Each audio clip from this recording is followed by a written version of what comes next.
Muslim Day at the Capitol. It's been a few years since we've been able to bring a delegation here, and we're so excited and thrilled to have your participation. Special thanks to Representative Eskamani for sponsoring our day here. Please give her a round of applause. And for doing many other things with us as well. She's a true partner for Muslims in Florida, and we're so thankful to have her. We're going to move quickly here because we want to get you to lunch at 1:30. So to kick things off, I just want to say thank you for being here. Your presence here in Tallahassee makes a bold statement. Just by having your faces here and beginning this journey of engaging in civic activism matters. And like I told you this morning, you're planting a seed in your own generation, but also in the hearts and minds of the representatives and senators that you are visiting. So thank you for being here. Next up, we are going to...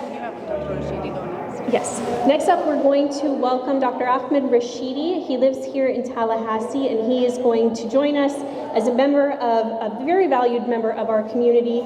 Thank you so much, Dr. Rashidi.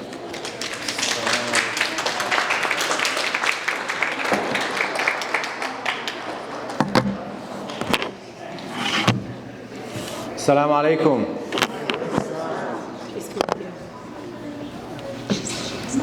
Greeting of peace to you all.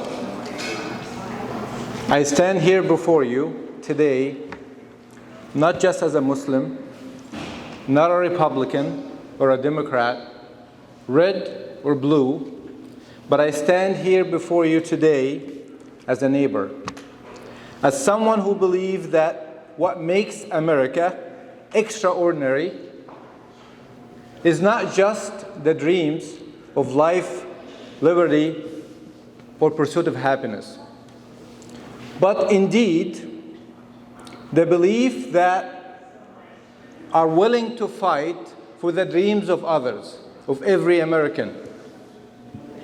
Our nation is at a crossroad. It's a pivotal moment of our history. I stand here not as an outsider, but as someone who believes that our faith compels me and others to get engaged in shaping this country's great future. We see it in the parking lot of universities and stores when women are harassed because they're wearing a hijab. We see it when a synagogue is vandalized by haters. We see it when a parent is so concerned about the skin color of their children that would make him a target. The civil liberty icon, John Lewis, once says, "This is good trouble." What is good trouble? Good trouble is the act and the practice of showing up at the polls, showing up at school board meetings, showing up to protest the dignity of others, strangers. Our freedom was not won by those who waited for others to act. No one has to share our faith to understand that civil liberty is an act of being active, not passive. And yes, there has to be hard questions asked to those who are in power. The question about the world we shape beyond our borders. Why our tax dollars are being fund genocide beyond our border. This is not politics, folks. It's not politics. It's a moral failure. It's a moral failure that erodes the very value we pledge to uphold here at home. Silence in the face of oppression contradicts everything our faith, collective faith, and constitutions demand of us. But here is the hope. This is a silver lining. Here is the hope. Brothers and sisters, the same tools that we use to change local policies, we can use to shape our future. Voting. Voting, showing up and talking to your local politicians that you elected. If you are tired of the political noise, turn your frustration into focus, research your local candidate. If you are heartbroken by the division, have the uncomfortable coffee with someone who voted differently. Meet with your local American, your fellow American, at your local mosque. If you truly love this country, honor is promised by extending the freedom that you enjoy to others. This isn't about right or left. This is about forward. When our mosque partnered with a local church to feed the homeless, theology was not being discussed. When local veterans in Texas stood between aggressors and the Islamic Center in Texas, no one was looking for praises. The poet Langston Hughes wrote, "America never was America to me, and yet I swear this oath, America will be, that will be, depends on us. Not tomorrow, today, folks." So let's get to work, not as a Muslim or Christian or Jews, liberal or conservative, but as an American, we stand tall as one who believes that our best days are ahead. God bless you, and thank you for listening.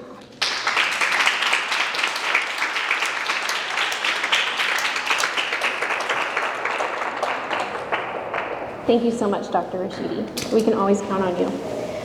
Next, I want to invite to give remarks Representative Anna Eskamani. I want you to understand how unique it is to have someone in elected office in Florida be such an ally to the Muslim community, to drop things and immediately respond to our office when we have questions and when we have needs. Her staff is amazing, she is amazing, and they do not hesitate to support us in every way that we have asked them to support us. In fact, her office is one of the co-sponsors of the Muslim American Heritage Resolution, and it is incredible that this year we get to have that proposed in the Senate and in the House, and she is instrumental to this. So without further ado, Representative Eskamani. Thank you so much. Thank you so much. I am just so grateful to share space with each one of you today. I look around this room and I see little versions of me, and so it's just so humbling to be in your company. I apologize for my hoarse voice. Like many Americans, I was protesting on Saturday against the extremism that we see happening around the country and around the world. And so with that, when Mari reached out to us to ask us to help host this event, it was without a doubt that I wanted to share space with you and to not just mark this moment, but of course to speak to the challenges and the opportunities we have ahead. And so again, my name is Anna Eskamani. I proudly serve District 42 in the Florida State Legislature. I'm curious if there's any folks from the Orlando area. I see some friends from Orlando. It's such an honor to have all of you here with us today from around Central Florida, around the state.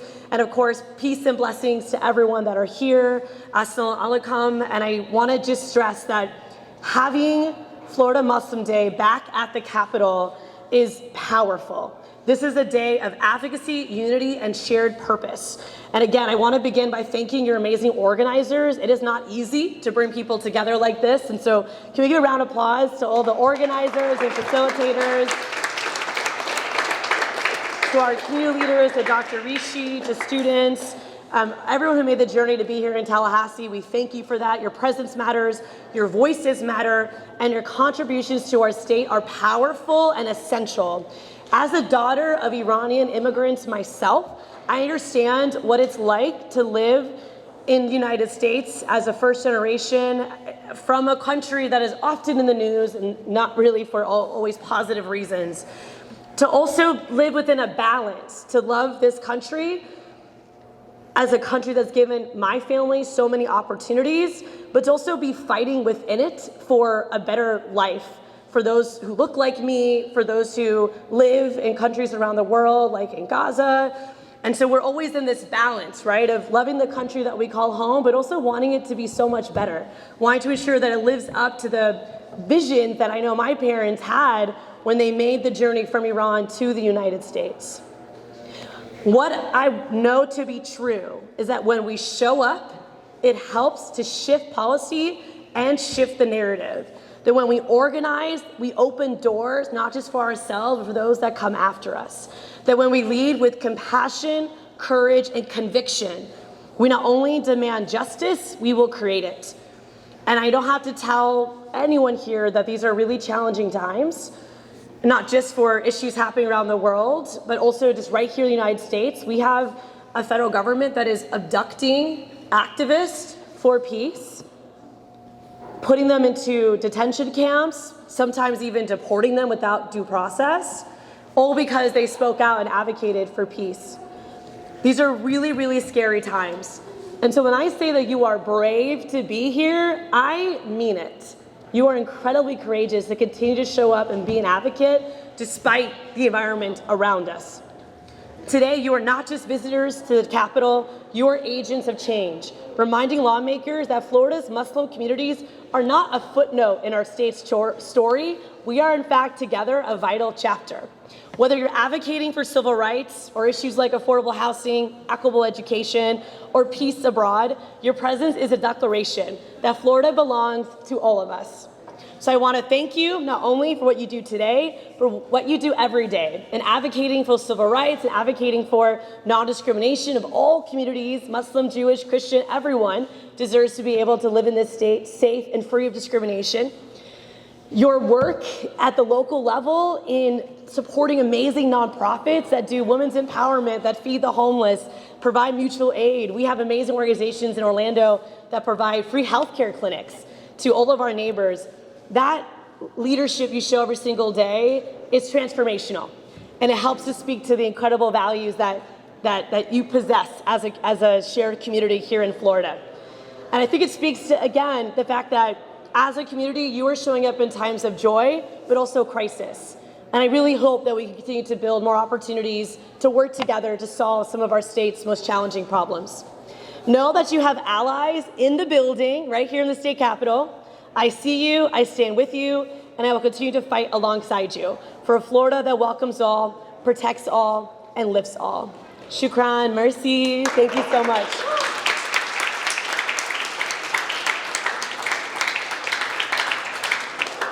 Thank you so much for those beautiful words. And last of all, but not least, is our Deputy Executive Director, Hiba Rahim.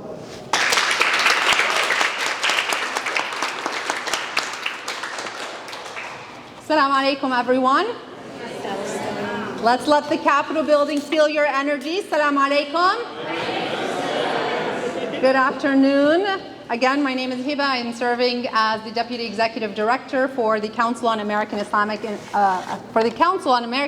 Relations of Florida. I want to thank everyone for showing up today from cities across the state to make your voice heard in the heart of our government. We're living through a moment in history that demands clarity and courage, and our people deserve the truth. Muslims across the country are being targeted by legislation, by media bias, and by a toxic political climate that treats our pain as irrelevant and our voices as dangerous. There is a concerted effort to silence our voices, to strip Floridians of their First Amendment rights to free speech, and to attack our Constitution's protection of political speech. Our highest levels of government are trying to create fear by deporting people who are in America legally, who stood up for justice and truth.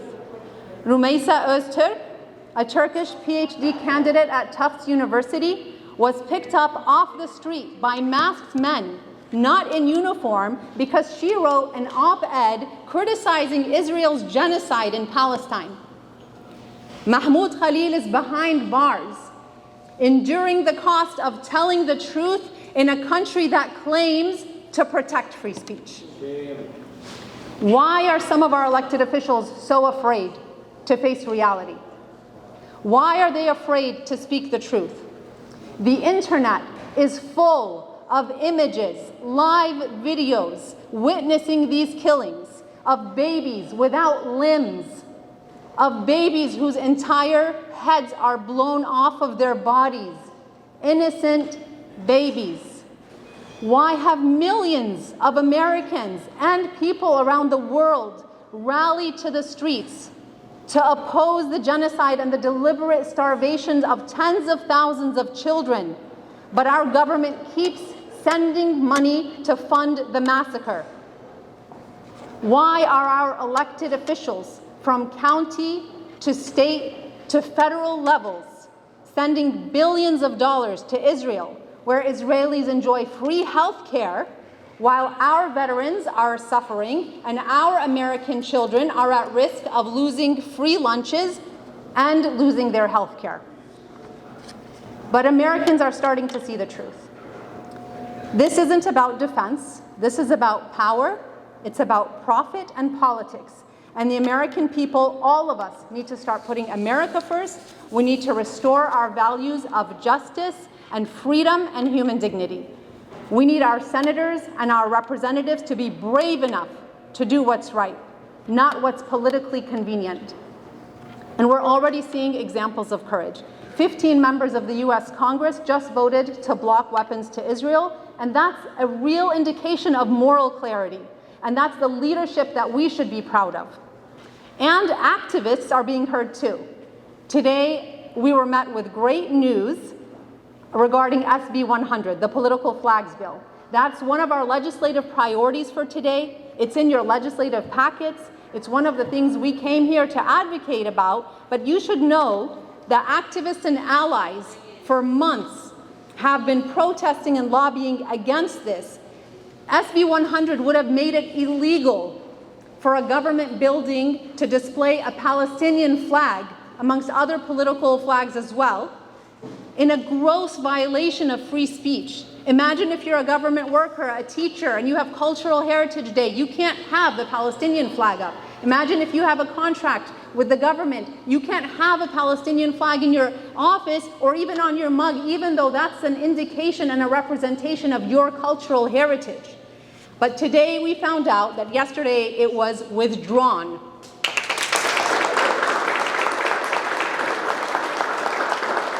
All of this is because of lobbying, because of voices like yours and allies across the state. We cannot forget and belittle the impact and the power of allyship with our brothers and sisters from the ACLU and other groups who are advocating heavily for this, others who want to protect our constitutional rights. So I ask each of one of you today, not just to protest, not just to boycott, but to engage. We must stand up. We will speak out, because it's up to every one of us to make sure that the truth is not drowned out by their lies. Let them hear us today. Let them know you are here. And let them know that we are organizing and we are voting. Thank you.